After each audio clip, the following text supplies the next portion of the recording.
Yield back.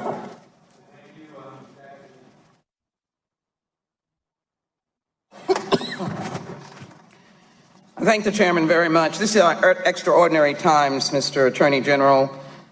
We know that the former director of the FBI testified to the House Intelligence Committee in an open hearing that there was an active investigation into the associates of the Trump campaign, and he was fired subsequently. Mr. Mueller was then hired. Investigations have secured numerous indictments, convictions, or guilty pleas, and of course they deal with perjury charges like obstruction of justice, perjury, false statements. So at the current rate, we're seeing so many of the Trump organizations being indicted. And with the short time that I have, I want to make sure that your questions are answered in a yes or no matter. This is the first oversight hearing we have had in the Justice Department in almost 15 months. You did not have a confirmation hearing, and you have not yet appeared for an oversight hearing. Yes or no? Yes or no? Congresswoman, I am the acting. Yes or no? Have you appeared before an oversight hearing in the Congress? Congresswoman, I have not. It has been 10 years. Witness will answer the question as asked, please. Mr. Chairman. Mr. Chairman, if the parliamentary inquiry, if he feels that a yes or no is appropriate, he'll answer in a yes or no. If he does not feel it's appropriate, he should be able to answer in the appropriate, as many Democrat administration officials have done before this committee before. That is unreal. The member has only 5 minutes, and if we've just discovered that we have wants a yes or no answer, she's entitled to it. I will not allow the witness to stall and waste members' time. Where were you when Ms. Lynch and Mr. Holder were here? Witness will answer the Mr. Chairman, may I have my time restored? I think it was at 4 minutes. Yes, you may. Thank you. Again, Mr. Attorney General, the question is, did you have a confirmation hearing, and has it been more than 10 years since you testified before Congress? Congresswoman, can the clock be restored? It was. I'm sorry, what was your, I don't know if your time's been restored or not. Mr. Attorney General, we're not joking here, and your humor is not acceptable. Now, you are here because we have a constitutional duty to ask questions, and the Congress has the right to establish government rules. The rules are that you are here. So I need to ask the question, and I need to have my time restored so that you can behave appropriately. I will behave appropriately as a member of the Judiciary Committee. I'm asked a question. Did you have a confirmation hearing, and have you not yet appeared for an oversight hearing? Congresswoman, I am an acting Attorney General. I have been appointed according to the Vacancies Reform Act, and I have never appeared in front of Congress for any hearing, even when I was United States Attorney. I'm asked for a yes or no answer. Is that? Yeah. And so you've never appeared. Let me quickly ask a question. Prior to the firing of former Attorney General Jeff Sessions, did you discuss or share your private opinions of the special counsel investigation with the Chief of Staff, Trump family members, and others? Yes or no? As I previously answered, Congresswoman. Yes or no, sir? As I previously answered, Congresswoman, I have not discussed. Yes or no? As I previously answered, Congresswoman, I have not discussed. And since you're appointed acting Attorney General, did you discuss or share your private opinions with the special counsel? Again, the special counsel's investigation is an ongoing investigation, and I have nothing more to say than what I've already said. So you are denying reports that you shared many one-on-one calls with President Trump and his then Chief of Staff, John Kelly, when Jeff Sessions was still Attorney General? Again, Congressman, is there someone that provides you the basis for that question, or is that an anonymously sourced I am asking the question, sir. Answer the question, yes or no. Could you repeat the question, please? So you are denying the reports that you shared many one-on-one calls with President Trump and then his Chief of Staff, John Kelly? Are you denying that, yes or no? Congresswoman, as I've mentioned several times today in my opening statement and otherwise, yes or no? I'm not talking about the conversations that I've had with the President of the United States or his senior staff. So that is a no? I don't think you can assume anything from that. Well, let me just pursue on my line of questioning. Since the investigation secured numerous indictments, I would like to pursue the line of questioning with respect to your understanding of the Mueller investigation and the review that you have given. Have you given an extensive review? Congresswoman, I have been briefed on the special counsel's investigation. Do you believe the involvement of the hostile foreign entities interfering with the elections is more severe than the false representation of voter fraud in elections? Do you believe that a foreign interference with the elections is more severe? Congresswoman, I think foreign interference in our election system in the United States is a very serious and ongoing concern. I also believe that voter fraud is a serious concern. After you left office, you pursued a series of other political offices, one of which was the United States Senate. Yes or no, if during the pursuit of that office, a hostile foreign power contacted you to offer dirt on your opponent, which at the same time included other candidates such as Steve King and now Senator Joni Ernst, would you have contacted the FBI? Congresswoman, I'm not here to yes address hypothetical questions, and I'm here for an oversight hearing. I don't believe, I was very unsuccessful in my Senate campaign. You have the responsibility of answering the question. Would you have contacted the FBI if you were asked to take dirt on your opponents?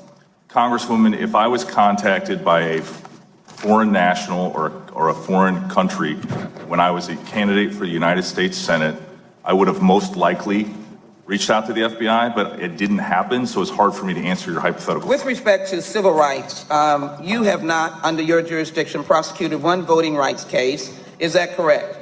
Time the gentlelady has expired. The witness may answer the question. Congresswoman, just so I have a complete answer on this, we'll follow up in writing as to the voting rights cases that we've done.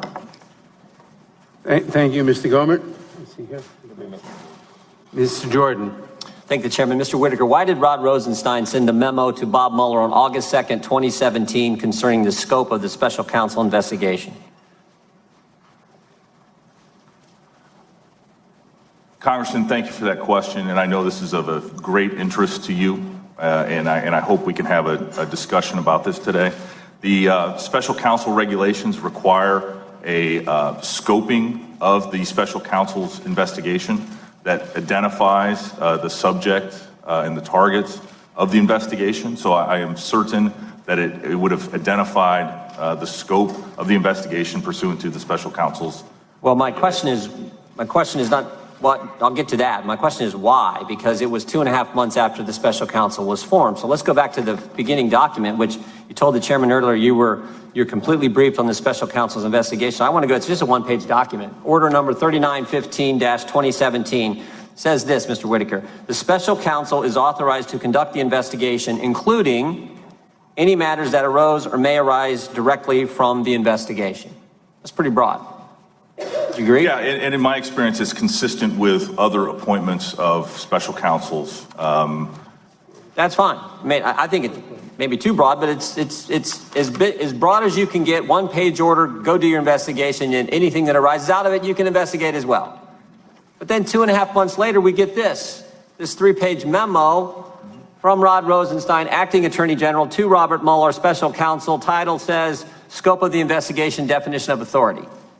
This is what confuses me, because in this memo that only Mr. Mueller, and my guess is you and Mr. Rosenstein and a few people at the Justice Department have seen, most of it's blacked out. In this memo, it says this: the following allegations were within the scope of the investigation at the time of your appointment and are within the scope of the order.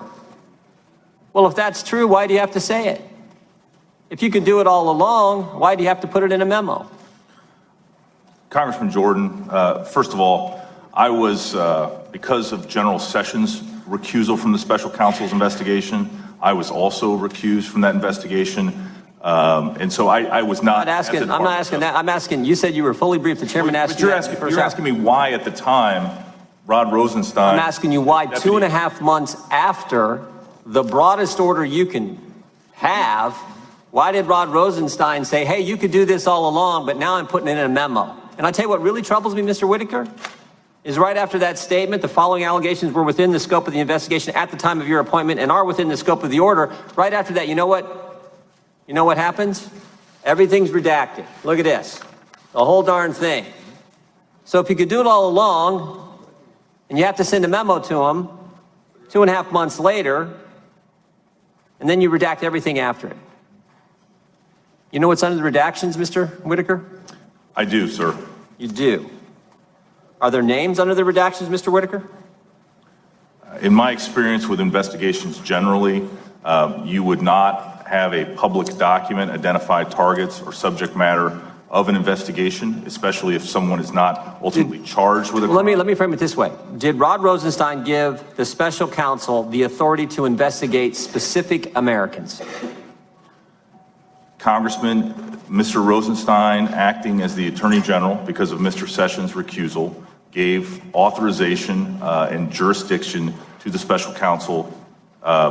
And so, yes, under the special counsel regulations, that's the whole purpose of the special counsel. So I want to make, you said yes. So there are specific names 2.5 months into the investigation that Rod Rosenstein gave the special counsel specific American names to go investigate. Congressman, as you know, if that's the case, then it's, well, I hope you, I want to know yes or no. I hope you answer. This is the subject of an ongoing investigation. And I spoke to you generally about investigation. But I'm asking you a specific, or let me ask it this way. Can you give us assurances that there are not specific names under this 70% redacted memo that that Rod Rosenstein sent to the special counsel? Congressman Jordan, I know this is and you know why I'm asking this, Mr. Attorney General? Because in this country, we don't investigate people, we investigate crimes. And if there are specific American citizens' names in this redacted, and I asked Mr. Rosenstein to see this, and he got all mad and huffy with me in his office and wouldn't show it to me. But I think the American people, if this alters, changes, and names specific Americans, the scope of the investigation of the special counsel, don't you think it's appropriate for the American citizens to know the full parameters of an investigation into the guy they made president of the United States? Congressman, let me be very specific about this, because you are right. We investigate crimes, not individuals. And that's why I'm asking the question. I would like a yes or no answer. Are there names mentioned under this redacted portion of this memo? On that, as I mentioned before, that memo props up a confidential investigation, as is every Department of Justice. Simple question, Mr. Whitaker. Are there names, specific American names mentioned in this redacted, 70% redacted memo that happens 2.5 months after the special counsel gets his order to start his investigation, where he was given the broadest latitude you can possibly have? Time of the gentleman has expired. The witness may answer the question. I would just refer the Congressman to the general practice of the Department of Justice, that we investigate crimes and not individuals. Mr. Cohen. Thank you, Mr. Chair. Mr. Attorney General, the